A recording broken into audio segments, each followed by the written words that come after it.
These 5 players are flying up our fantasy football rankings. The first one here is going to be Deontay Johnson. Deontay Johnson was the wide receiver 8 in 2021. That was only 2 years ago, guys. I mean, it's not that far away. In 2022, he was 11th in route wins. He was 13th in receptions. He was also 13th in target share. Despite that, there's a pretty bad taste in people's mouth with Deontay because he was the wide receiver 39 last year in points per game.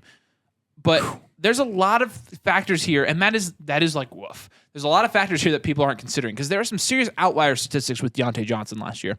Last year, he was second in unrealized air yards. If you know anything about unrealized air yards, second is pretty high. In fact, second is pretty high in any metric because it's only second to first. Something really good or something really wrong. Or you're playing with Kenny Pickett. So last year, playing with rookie Kenny Pickett. Hopefully, Kenny Pickett can take a step up. We would obviously assume that this year. We do think Kenny Pickett is going to get better. But he was second in unrealized air yards last year, and he had 0 touchdowns.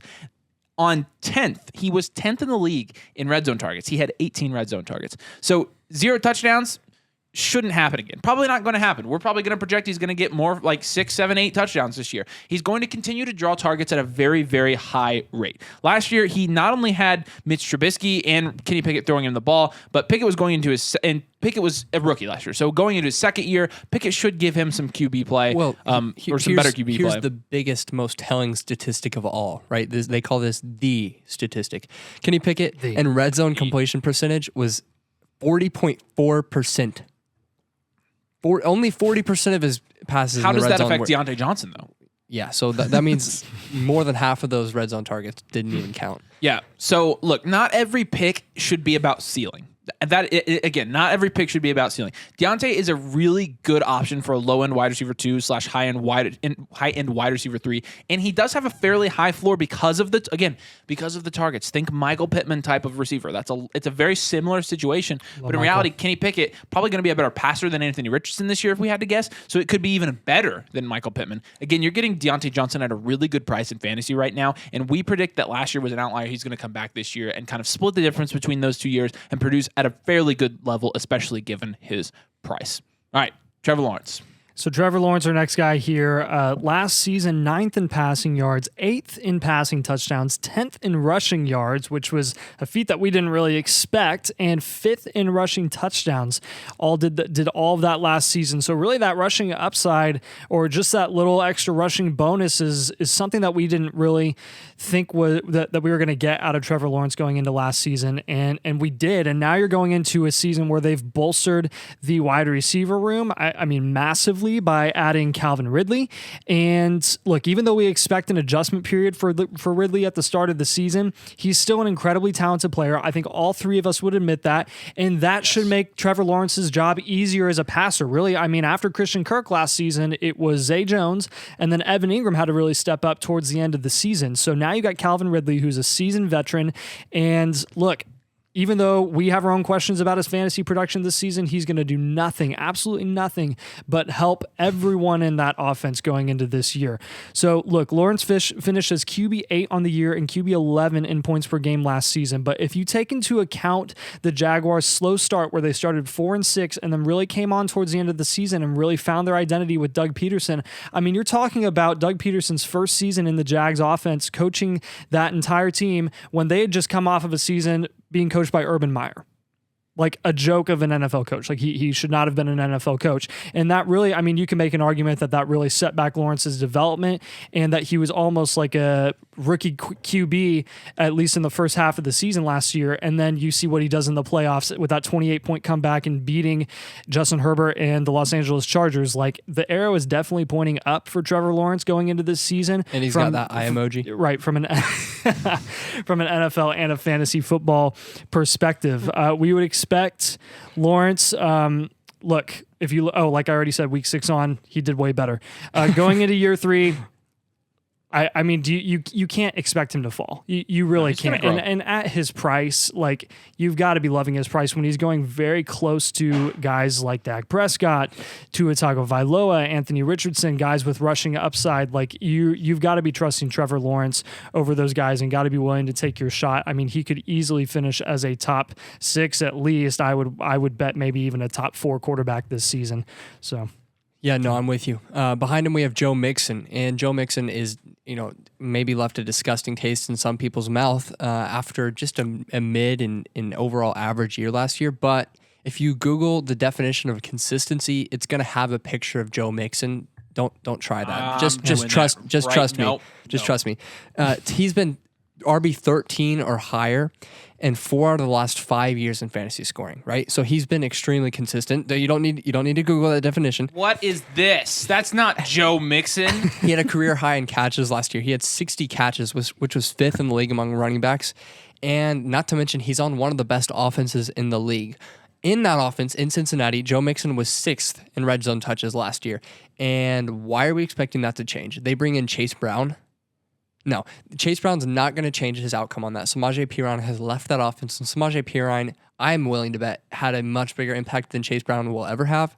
I mean, I know it's crazy to think the 6th round running back isn't going to have an impact, but that's just my opinion. It's outrageous is what it is. And yeah, okay, Mixon's not the flashiest guy anymore. He's not going to make those crazy plays, but he's going to continue to get the volume on a good offense. He was 5th in expected fantasy points per game last year, and that was with Samaje Perine getting 133 touches. So if Joe Mixon just performs league average all around, he would be 5th, RB5 in points per game. So, like we said, Samaje Perine is gone. The Bengals are a great offense, and Joe Mixon is going to continue to get the volume. And Chase Brown, I misspoke earlier, 5th round running back in Chase Brown. So that's not going to change what happens. Joe Mixon is going to continue to be a fantasy beast, especially in PPR scoring. I want everyone to go into the comments now and give Simon a huge round of applause and thank him for not yelling at you or yelling at the screen like I did and hurt a bunch of people's feelings. That was on the Dynasty channel, though. Well done. I do want to make a point here, though. Joe Mixon is not skyrocketing up our rankings. I think we had him here all along. Didn't we? Yeah. I mean, I would say, I don't know why I said it like that. We had him like borderline RB1.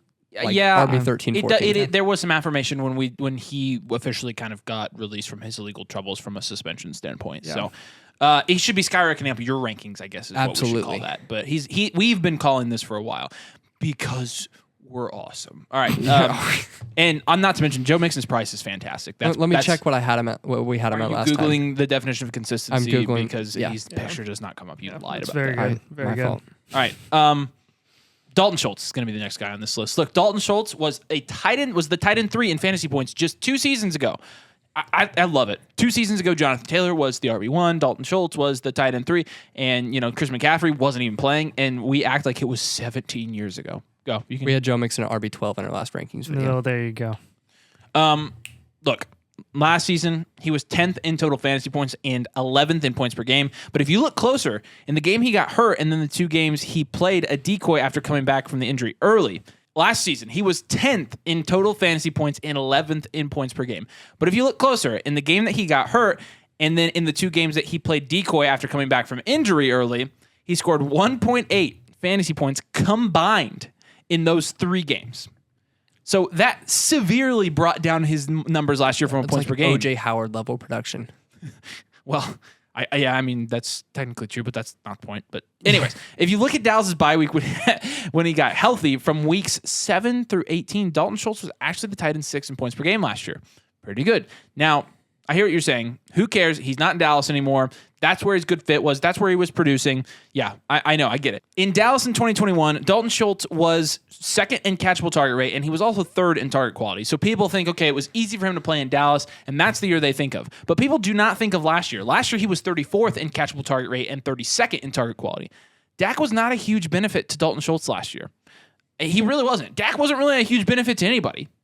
And I don't think Dak will continue to do that. So I don't think it really matters that Dalton Schultz isn't in. In fact, tight ends with rookie QBs, especially veteran tight ends with rookie QBs, we've seen it time and time again. They do actually tend to produce more than we think they will. He joins a receiving core that has, a receiver in the tail end of his career in Robert Woods, which I honestly completely forget about Robert Woods, and a bunch of young question marks, a bunch of them. Schultz is the most accomplished player in his prime in that offense, and Stroud as a young QB will be looking for him as a reliable and safe option. So I would expect him to get a ton of targets this year and have a very high productive year in fantasy this year. Don't freak out. I'm not. I never freak out about this guy. I'm just a realist with him. bell cow workload this season.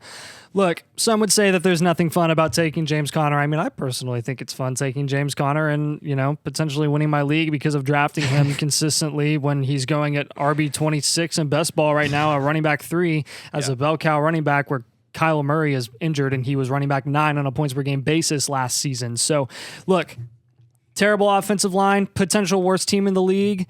I don't really care when everyone's shorting him because of that. Don't let that be the reason that he slides down your board and that you pass up on him. I mean, look at what he did for the past 2 seasons from a points per game perspective. Wow. I was like, what was that? James Conner was 19th in total fantasy points last season and 9th in points per game. For those worried about the loss of Kyler Murray, remember that when Kyler Murray was injured, James Conner's production actually went up and he showed significant passing volume. Or significant receiving volume. And he's going to command a lot of those targets when Colt McCoy or Clayton Tune or whatever nothing burger is playing at the quarterback position. Like, they're just, at this point, the Cardinals are just getting whatever players from the street they can to just come and play football and then maybe hope that they win a couple games, but honestly hope they not, so that they can, get the first overall pick next season. With Kyler down for at least the start of the season, that will almost certainly be the game plan for running the ball and throwing it for a check down to James Conner consistently, or even screens. I mean, they were using James Conner in the screen game as well last season when Kyler went down. So only a 6th-round pick from last season and had 27 carries. That was who? Tell me who. Deontay Ingram? Exactly. So if you think Deontay Ingram is actually going to do anything to harm James Conner's production this season in an already abysmal offense, you are wrong. I don't want to hear Deontay Ingram. I don't want you to say Deontay Ingram because it's just not going to happen. James Conner is going to get every single valuable touch in that offense. If you want to have fun during the season, pick someone else, I guess, if you really can't stand the Cardinals. But if you want to win your league and win some money, please take James Conner. But there is like an actual reason to not take James Conner that you're not addressing. Shut up. Deontay Ingram. Deontay Ingram, yeah. No, the Cardinals do have a really bad offensive line. And there's a reason people say in every video, they're like, okay, I get James Conner, but the Cardinals have a horrible offensive line. And that's a good reason. But when he's going as an RB3 and he's someone who does, and he has shown that he has RB1 upside, he's absolutely worth taking. Yeah, absolutely. Again, 5 guys that are skyrocketing up our rankings, or in the case of Joe Mixon, that are staying the same in our rankings, but should be skyrocketing up yours. Do us a huge favor. Let us know in the comments who's going up your personal fantasy football rankings. And if you like fantasy football rankings, you're going to want to head over to flockfantasy.com/domains, where our rankings are, our articles, databases. You got our Discord there. We can help you out with your drafts. So flockfantasy.com/domain. Use code domain. You get 30% off. Make sure you like the video. Make sure you subscribe to the channel as well if you play fantasy football. We really appreciate you watching this video, and we'll see you later.